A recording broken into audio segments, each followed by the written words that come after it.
Hello बच्चों, welcome to physics पाठशाला। आज हम देखेंगे न्यूमेरिकल्स, देखेंगे कुछ motion in 1D 2D 3D इन पे। क्लियर। उसके बाद हम पढ़ेंगे लॉज ऑफ मोशन के कुछ न्यूमेरिकल और। क्लियर है। अब देखिए, सबसे पहले क्या करते हैं हम लोग, कुछ बेसिक से न्यूमेरिकल यूज करते हैं। सबसे पहले हमने क्या देखा कि जितने भी हमने टॉपिक करे हैं उस टॉपिक के बेसिस पे हमारे पास कुछ खास न्यूमेरिकल हैं जो आपके एग्जाम पॉइंट ऑफ व्यू से बहुत इंपॉर्टेंट है। क्लियर। तो सबसे पहले स्टार्ट करते हैं हम पहला न्यूमेरिकल। अब पहला न्यूमेरिकल हमारे पास क्या है, न्यूमेरिकल में कह रहा है for angles of projection projectile eight an angle of 45 minus theta degree पे। ठीक। उसके बाद एक एंगल दूसरा है उसमें 45 प्लस थीटा डिग्री। अब सबसे पहले क्वेश्चन ये आता है कि प्रोजेक्टाइल मोशन होता क्या है, यानी कि हमने प्रोजेक्टाइल मोशन इस टाइप का पढ़ा था 2D में। क्लियर। ये उसकी u cos थीटा और ये u sin थीटा होगी। क्लियर है। अब ये उसकी मैक्सिमम हाइट, ये उसकी रेंज हो गई। क्लियर। वो क्या कह रहा है कि 45 माइनस थीटा, यानी कि एक 45 से छोटा एंगल है और एक 45 से बड़ा एंगल है, यानी दोनों का सम 90 आना चाहिए। इतना क्लियर है। तो हम दोनों को ऐड कर देंगे तो कितना आएगा हमारे पास। तो क्वेश्चन पूछा horizontal range describe by the projectile in the ratio, इसमें दोनों एंगल्स पे उसका रेशियो पूछा गया है। क्लियर। तो हॉरिजॉन्टल रेंज पे कितनी आएगी, रेशियो कैलकुलेट करनी है हमने। ठीक है। अब हमने थीटा टोटल निकालेंगे तो कितना आएगा, थीटा 1 प्लस थीटा 2, तो कितना आएगा 45 minus theta plus 45 plus theta. तो कितना होगा, थीटा थीटा कैंसिल, कितना हो जाएगा 90 डिग्री। ठीक है। साइन 90 हमारे पास क्या होता है 1। क्लियर। एक तो यहां से हमारे पास निकल जाएगा रेशियो 1 का 1। दूसरा हमारे पास क्या है, अगर मैं इसको कह दूं कि आप एक काम करो, सीधे सीधे R1 equal to u square sine 2 theta, हम क्या करेंगे अपॉन जी। अब साइन 2 थीटा है तो u square sine 245 minus theta. Clear. तो यू स्क्वायर अपॉन जी आ जाएगा, इसके u square sine 90 minus 2 theta, ये आ जाएगा अपॉन जी आ जाएगा, equal to u square sine 90 minus 2 theta कितना हो जाएगा cos 2 थीटा अपॉन जी। तो ये तो आ गया R1 की वैल्यू।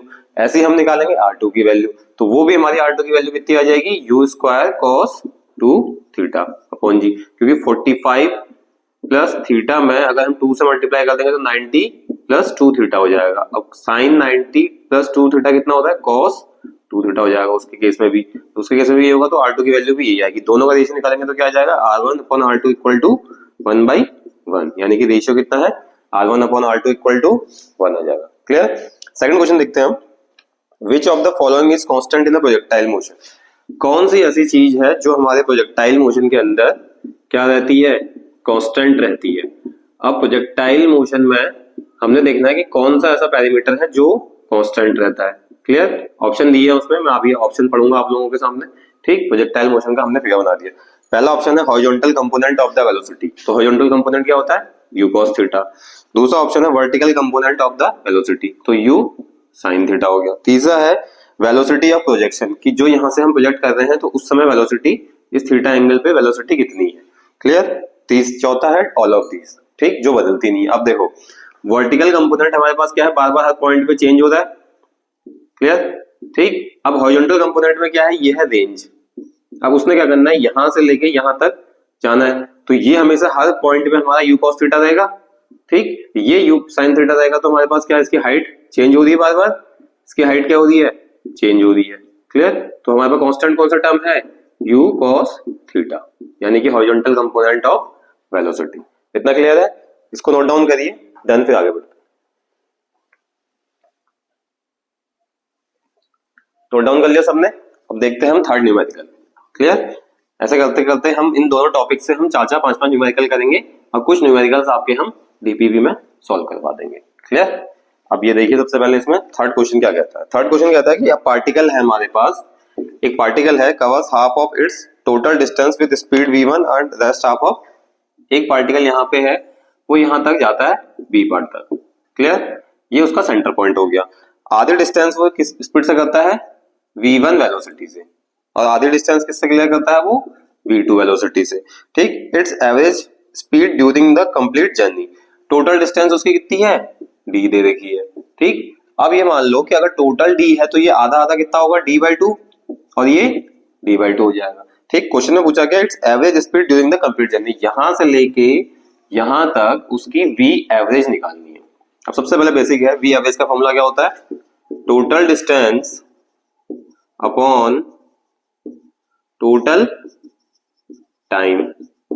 अब हमारे पास टोटल डिस्टेंस कितनी है, कैपिटल डी। अब टोटल टाइम निकालना है हमने।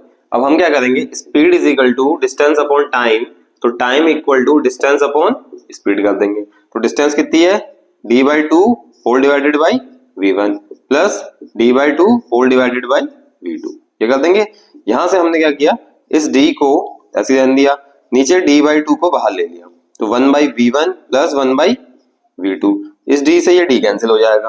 क्लियर, तो कितना बच जाएगा हमारे पास यहाँ पे बच जाएगा आप लोगों का 1 by two, sorry 1 upon 1 by two 1, ये v1 v2 cross multiply v1 plus v2 upon v1 v2। अब ये नीचे वाला पार्ट पूरा जो होगा कहाँ जाएगा, वो ऊपर चले जाएगा, तो कितना हो जाएगा 2v1 v2 upon v1 plus v2 हो जाएगा। ये क्या आ गया हमारे पास, v एवरेज स्पीड। समझ में आ गया, ये था हमारा थर्ड क्वेश्चन। ऐसे हम देखते हैं क्वेश्चन नंबर 4। क्लियर, अब क्वेश्चन नंबर 4 देखने के लिए हमें करना है, सबसे पहले हम निकालते हैं एक velocity time graph. Velocity time graph के लिए हमारे पास क्या है, सबसे पहले हम इसमें एक ग्राफ बनाएंगे। ठीक है, ग्राफ बनाने के बाद देन हम इसको सॉल्व करेंगे, क्योंकि विदाउट ग्राफ ये सॉल्व नहीं हो, और ये टॉपिक आपका बहुत ज्यादा इंपॉर्टेंट है। क्लियर, इस टॉपिक में हमें क्या करना है, ग्राफ वाला क्वेश्चन हमारे पास कैसे आएगा वो हम देखेंगे। ठीक, velocity time graph of an object moving along a straight line is as shown in figure. Find the net displacement covered by the object in time interval between t equal to 0 to t equal to 10 second. Find the displacement in time 0 to 10 second. देखो आपको दो चीज निकालनी, net distance और displacement दोनों। पहले हम इसका ग्राफ बनाते हैं। सबसे पहले हमने क्या किया, ये ग्राफ ड्रॉ कर लिया, फिर ग्राफ के अकॉर्डिंग हम इसे समझेंगे। क्लियर, ये है हमारे पास ग्राफ। क्लियर, ये हमारे पास क्या है, एक ग्राफ दिया हुआ है। अब ग्राफ किस किस के बीच में है, वेलोसिटी और, बताइए आप लोग, वेलोसिटी और टाइम के बीच में। क्लियर, अब टाइम के साथ साथ हमारे पास यहाँ पे अलग अलग कंपोनेंट है, ये 10 की वैल्यू, ये 20 की है। ठीक, उसके बाद ये 0 हो गया, यहाँ पे हमने क्या दिया है 4। ठीक, यहाँ पे हमारे पास पॉइंट क्या है 6, ये 2। ठीक, ये वाला पॉइंट कितना है 8, ये हो गया 10। क्लियर, ये नीचे वाला भी आपका जो यहाँ पे दिया हुआ है ये 20 दिया हुआ है, या -20 कर लो इसको। ठीक है, क्योंकि आपका जो कार्टेशियन होता है, अबव वाला पॉजिटिव, नीचे बिलो वाला नेगेटिव। ठीक हो गया। क्वेश्चन में पहले पूछा गया टोटल डिस्टेंस। अब टोटल डिस्टेंस है तो उसमें हम क्या लेंगे, इस टाइप के क्वेश्चन सॉल्व करने का तरीका देखो। सबसे पहले हमने करना क्या है कि आप लोगों को सारा एरिया कवर्ड करना है, ये और ये वाला। ठीक, ये एक ट्रायंगल है हमारे पास, इसका बेस हमें पता है, परपेंडिकुलर हमने यहाँ पे डाल रखा है। क्लियर, उसका एरिया निकल जाएगा। या तो आप इस पार्ट का एरिया, इस पार्ट का एरिया दो निकाल के फिर ऐड कर दो, एक तरीका ये है। या आप टोटल का एरिया निकाल लो। क्लियर, तो कितना बचेगा, हाफ, बेस कितना है इसका 6, हाइट कितनी है 20, फिर प्लस करेंगे हम, फिर इसका निकालो, हाफ, बेस कितना है इसका 8 में से 6 गया 2, और हाइट कितनी है इसके नीचे 20। क्लियर, फिर उसके बाद आप निकालो किसका, इस वाले पोर्शन का। ये क्या है हमारे पास 10 में से 8 गया 2। ठीक है, L इंटू बी, तो 2 इंटू 20, ये कितना बचेगा 10 माइनस 8 गया ना, ये तो 2 यूनिट है। ठीक, और ये कितनी हाइट है इसकी 10, तो 2 इंटू 10 हो जाएगा। ये क्लियर कर दिया। अब यहां से देखिए आप, 2 से 3 6 320 60, यहां से 2 से 2 कट जाएगा, प्लस 20। ठीक, यहाँ पे कितना आ जाएगा 2 2 जा 4 40, तो 40 और 20 ये कितना आ जाएगा टोटल 120। यानी कि इसे मीटर हो सेंटीमीटर हो जिसमें हो आप उसकी यूनिट लिख सकते हैं। क्लियर, उसके बाद हमारे पास क्या है, नीचे है नेक्स्ट क्वेश्चन। नीचे नेक्स्ट क्वेश्चन क्या, सेकंड पार्ट है इसका, टोटल डिस्प्लेसमेंट। अब एक चीज ध्यान रखिए, मैं आपको एक चीज बताता हूं बहुत इंपॉर्टेंट। देखो डिस्टेंस हमारी क्या होगी, होती है डिस्टेंस पॉजिटिव में। क्लियर, अब हमारे पास क्या है, जो डिस्प्लेसमेंट होता है वो या तो पॉजिटिव, नेगेटिव और 0 हो जाती है, क्योंकि हम क्या करते हैं डिस्प्लेसमेंट जिसे बोलते हैं शॉर्टेस्ट डिस्टेंस। क्लियर, अब हमने वापस से करना क्या है, वापस से वही चीज लगानी है, हाफ 6 इंटू 20, यहाँ पे आपका माइनस आ जाएगा किस वाले ट्रायंगल के लिए, इसके लिए, हाफ इंटू 2 इंटू 20। क्लियर, यहाँ पे क्या आएगा 2 इंटू 20। क्लियर है, 2 इंटू 20 नहीं आएगा, ये मेरे ख्याल से यहाँ पे 10 आएगा। ठीक है, देखिए यहाँ पे 10 आएगा, तो ये कितना हो जाएगा 20 हो जाएगा, तो कितना आ जाएगा 100 आ जाएगा। ठीक, क्योंकि इसकी हाइट कितनी है 10 है, और यहाँ पे भी हमारे से मिस्टेक हो गई, तो हम क्या करेंगे इसको 10 कर लेंगे, लो जल्दबाजी में आपके, ठीक है। अब यहाँ पे हम क्या करेंगे, 2 से 3 6, तो 20 30, 20 इंटू 3 60, माइनस इस 2 से 2 कट जाएगा, ये 20 आ जाएगा, ये प्लस 20, तो ये दोनों कट जाएंगे तो कितना बच जाएगा 60, तो ये 60 इसका आंसर होगा। क्लियर? तो आप लोग जहां पे जिसने गलती की थी वहां पे वो थोड़ा सा करेक्ट कर लीजिए, ठीक है, वैल्यूज पुट करने में। ठीक, तो ये थे हमारे पास दो क्वेश्चन, थर्ड और फोर्थ। अब इसको आप नोट डाउन करिए, फिर देखते हैं। तो ये फोर्थ क्वेश्चन था, ठीक। अब हम फिफ्थ पे आते हैं। फिफ्थ पे हमारे पास कुछ क्वेश्चंस हैं जो पुली वाले हैं, ठीक है। फिफ्थ क्वेश्चन पे जो है क्वेश्चन हमारे कौन से हैं, पुली वाले। अब हम देखते हैं उसमें कैसा कॉन्सेप्ट और कौन सी नई चीज आई है, ठीक है। पहली बात क्या है, हमारे पास दो मासेस हैं, m1 इक्वल टू 5 kg और m2 इक्वल टू 4.8 kg। अब ये तो मासेस देख के पता चल रहा है कौन सा बड़ा है कौन सा छोटा है। क्लियर? ये string are hanging over a light frictionless pulley. अब उन्होंने क्या करा था, कुछ इस टाइप से फिगर है कि इस पुली पे दो मासेस लटके हैं, अब ये पुली घूम रही है। अब हमारे पास क्या है कि जो मास बड़ा है, ठीक है, ये m1 मान लो, ये m2 मान लो। क्लियर? तो यानी कि ये हैवी है तो इसका मतलब कहां को नीचे को एक्सेलरेशन करेगा, ये वाला ऊपर को करेगा, ये पुली घूमते चलेगी। ठीक, अब इसके एक्सेलरेशन की वैल्यू हमें निकालनी है। क्लियर? जी की वैल्यू कितनी दे रखी है, 9.8 मीटर पर सेकंड स्क्वायर, जी ये दिया हुआ है। एक्सेलरेशन का फॉर्मूला क्या होता है, m minus M upon m plus m into g दे रखा है। अब ये कैपिटल M किसका है, m1, small m m2, 5 minus 4.8 upon 5 plus 4.8 into 9.8। Clear? अब इसको सॉल्व करेंगे हम, कितना आएगा, 4.8 यानी कि 0.2, ये कितना आएगा 9 पॉइंट, कितना आएगा 8, 5 9 9.8 आ जाएगा, ये 9.8 आ जाएगा। इससे इसको कैंसिल कर दो, कितना आ जाएगा 0.2 मीटर पर सेकंड स्क्वायर। ये निकल गया हमारा एक्सीलरेशन। कि जब भी हैवियर मास हमारा नीचे को ड्रॉप करेगा, लाइटर मास हमारा अपवर्ड जाएगा, तो एक्सीलरेशन क्या होगा हमारा, इस फॉर्मूले से कैलकुलेट हो जाएगा। क्लियर? अब इन्हीं फॉर्मूले में हम क्या करेंगे, जब टेंशन लग रहा होगा इन स्ट्रिंग्स में, वो टेंशन भी कैलकुलेट करेंगे। इतनी बात समझ में आ गई? अब देखते हैं हम अगला क्वेश्चन। ये था हमारा कौन सा क्वेश्चन, नंबर 5। अब अगला क्वेश्चन आएगा हमारे पास एक राइफल वाला, जो केस हमने राइफल वाले कराए थे, ठीक है, रिकॉइल ऑफ अ गन वाला, वो क्वेश्चन आएगा। अब देखते हैं कैसा क्वेश्चन है, ठीक है। ये क्वेश्चन है हमारे पास अगला क्वेश्चन नंबर 2। इसमें दिया है, a bullet is fired from a rifle if the rifle recoils freely then the kinetic energy of the rifle. ठीक है, हमें काइनेटिक एनर्जी बतानी है, काइनेटिक एनर्जी ऑफ राइफल। ठीक, अब काइनेटिक एनर्जी कैसे बताएंगे हम, देखो हमने क्या कहा था, बिफोर मोमेंटम क्या होता था 0 और after momentum mv plus mv। यहां से हमारे पास क्या आ रहा था, minus mv upon capital M।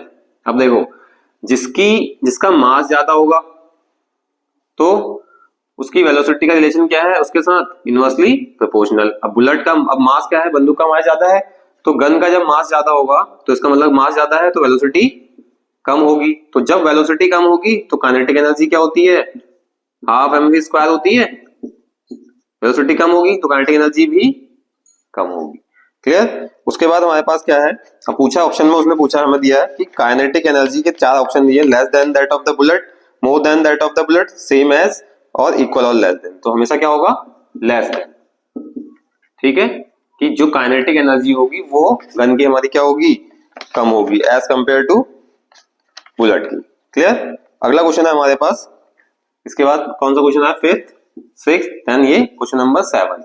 Question number 7 कहता है, a man weight 80 kg, man का मास है या 80 kg। क्लियर? या वेट है इसका, ठीक है, ठीक, या मास वेट। ठीक, he stands on a weighing scale of a lift which is moving upwards with the acceleration of, acceleration दे रखा कितना हमारे पास, 5 मीटर पर second square. What would be the reading on the scale. अब मैंने आपको लिफ्ट वाला कराया था कि इस टाइप का कोई लिफ्ट का केस है, ठीक है, ये हमारे पास क्या है जी, ये नीचे को mg, ये r। क्लियर? अब एक्सीलरेशन कहां को हो रहा है, लिफ्ट का ऊपर को। कुछ नहीं करना, सीधे से सिंपल आसान भाषा में, आसान शब्दों में r equal to m into a plus g लगा देना है, जिससे हमारा क्या निकल जाएगा, एपरेंट वेट। कौन सा फॉर्मूला लगेगा इसमें, r equal to m into g plus a. कितना है मास, 80, जी कितना दिया क्वेश्चन में 9.8 या 10 ले लो, ठीक है, जी 10 ले लिया। एक्सीलरेशन कितना दिया 5, कितना हो गया 80 इंटू 50, 15 कितना हो गया 1200 वेट या न्यूटन मान लीजिए। क्लियर? तो ये एपेरेंट वेट है। इतना समझ में आ गया। एक्सीलरेशन क्या होगा, लिफ्ट का ऊपर को जाएगा तो हम किस केस में करेंगे, नीचे को जाएगा तो इमेज करते थे जो हमने वहां पढ़ा था। क्लियर? अगला क्वेश्चन देखते हैं चलिए। ठीक, 7 क्वेश्चन नंबर 8। क्वेश्चन नंबर 8 कहता है कि 3 आइडेंटिकल ब्लॉक्स है हमारे पास। अब किस टाइप के ब्लॉक्स हैं, इस टाइप के ब्लॉक्स हैं। ठीक, 3 आइडेंटिकल ब्लॉक दे रखे हैं हमारे पास। फिगर आपको क्वेश्चन में मिलेगा जिसमें फॉरवर्ड की तरफ F फोर्स लगेगा। क्लियर? यहाँ पे हमारे पास A, B और C। अब तीनों का मास दिया है, इसमें तीनों का मास क्या दिया है, M M M दिया है। ये तीनों आपस में इंटरकनेक्टेड है। इंटरकनेक्टेड होने के बाद उसने पूछा है कि आपको क्या निकालना है, टेंशन निकालना है। क्या निकालना है, टेंशन T2। ठीक, टेंशन T2 कहां पे लगेगा, C वाले ब्लॉक पे। ठीक, यहाँ पे टेंशन T1, यहाँ अप्लाइड फोर्स लगी रहा है। क्लियर? अब हम एक काम करेंगे, ऐसे क्वेश्चंस के अंदर हम बनाएंगे FBD। FBD का मतलब है free body diagram. Free body diagram. अब देखिए FBD बनने के सबसे पहले हम C को लेते हैं। C लिया, C पे हमारे पास क्या है, T2। यहाँ पे एक्सेलेरेशन किधर को जाएगा, फॉरवर्ड की तरफ। अब हम बनाते हैं B का। अब B का बनाएंगे तो एक टेंशन कहां को जाता है, T1 का इधर को, और एक T2 का इधर को। क्लियर? अगला टेंशन कहां को जा रहा है हमारे पास, A ब्लॉक में T1 इधर को और F इधर को। लेकिन एक्सेलरेशन तीनों का कहां को रहेगा, फॉरवर्ड की तरफ, राइट साइड को रहेगा। ठीक, इतना क्लियर आ गया। अब देखिए ये A है। अब हम इसमें इक्वेशन बनाएंगे। सबसे पहले वाले A ब्लॉक के लिए तो F माइनस T1, क्योंकि जिधर को ज्यादा फोर्स लगेगा वो वैल्यू हम पहले लेंगे, इक्वल टू MA। एक इक्वेशन आ गई। दूसरी इक्वेशन क्या होगी, T1 minus T2 equal to MA। ठीक हो गया। तीसरी इक्वेशन क्या आ गई, T2 इक्वल टू MA। 2 3। अब हम तीनों इक्वेशंस को जोड़ देंगे। जोड़ने के बाद हमारे पास क्या निकल के आ जाएगा, टेंशन। क्लियर? अब फोर्स की वैल्यू लेकिन क्वेश्चन में आपको गिवन है। ठीक है, फोर्स कितना आएगा वो हम अभी कैलकुलेट करेंगे। फोर्स की वैल्यू कैसे निकल जाएगी, तीनों इक्वेशंस को हम ऐड कर देंगे। तो एडिंग इक्वेशन 1 2 एंड 3, तीनों इक्वेशन ऐड करने के बाद F minus T1 plus T1 minus T2 plus T2 equal to 3MA। Left side वाले सारे ऐड कर दिए। अब T1 से T1 कट गया, T2 से T2 कट गया, F equal to 3MA। Clear? 3MA हो गया। ठीक है, समझ में आ गया यहाँ पे। अब हमारे पास क्या है, तो ये जो F दिया हुआ है, अब हमें निकालना क्या है, 3MA। F की वैल्यू कितनी दे रखी है हमारे क्वेश्चंस में, F की वैल्यू दे रखी है यहाँ पे 10.2 न्यूटन। F की वैल्यू कितनी दे रखी है, 10.2 न्यूटन दे रखी है। इतना समझ में आ गया। अब यहां से हमारे पास क्या आ गया, F/3 MA की वैल्यू ये आ गई। MA की वैल्यू कितनी आ गई, F/3। ठीक, अब हमने करना क्या, थर्ड इक्वेशन लेना है। Third equation from equation 3। देखो T2 इक्वल टू MA दिया हुआ है। अब MA की वैल्यू कितनी आई, F/3। F की वैल्यू कितनी है, 10.2 अपॉन 3। डेसिमल हटाया, ये डिवाइड कर दिया। अब हमने क्या करना है, इसको सॉल्व कर देना है। सॉल्व करके कितना आ रहा है इसका, 3.4 न्यूटन। ठीक है, डायरेक्ट डिवाइड कर लो आप लोग, ये तो आ जाएगा। क्लियर? उसके बाद हम देखते हैं अगला क्वेश्चन। पहले आप इस पार्ट को नोट करिए।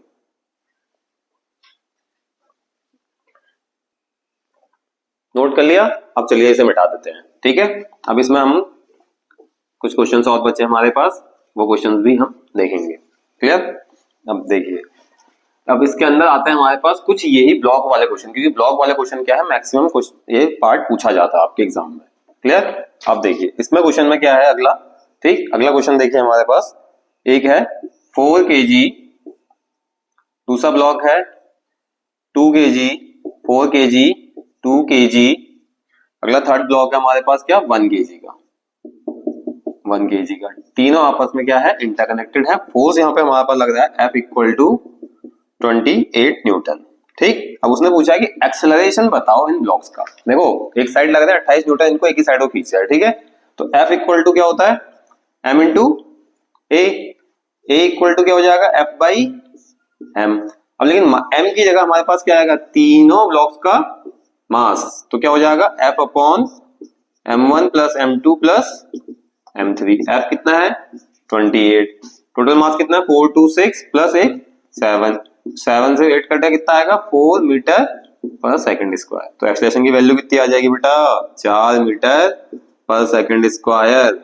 क्लियर है आप लोगों को इतना। अब देखते हैं हम नेक्स्ट क्वेश्चन। ठीक, नेक्स्ट क्वेश्चन में भी सेम यही कंडीशन है। नेक्स्ट क्वेश्चन में भी हमें बताया क्या गया है, अगला क्वेश्चन देखिए। अगले क्वेश्चन में हमें कहा गया कि 2 kg का एक ब्लॉक है। ठीक, सेम इसी, अब ये दूसरे डायरेक्शन में ज्यादा पहली बात। ठीक है, दूसरे डायरेक्शन के साथ साथ हमें इसमें एक और चीज निकालनी है। हमारे पास क्या है, एक ब्लॉक ये है, ठीक, एक साथ रखे हुए हैं, फिर दूसरा ब्लॉक, फिर ये तीसरा ब्लॉक रखा हुआ है। फोर्स लग रहा है इस साइड को, अब यहाँ फोर्स कितना लग रहा है 10 न्यूटन 2 kg। ठीक, यहाँ पे हमारे पास ये दोनों इंटरकनेक्टेड है, ये टेंशन T1 ये टेंशन T2 दे रखा है। ठीक है, 3 kg ये दिया है, ठीक, 5 kg ये दिया है।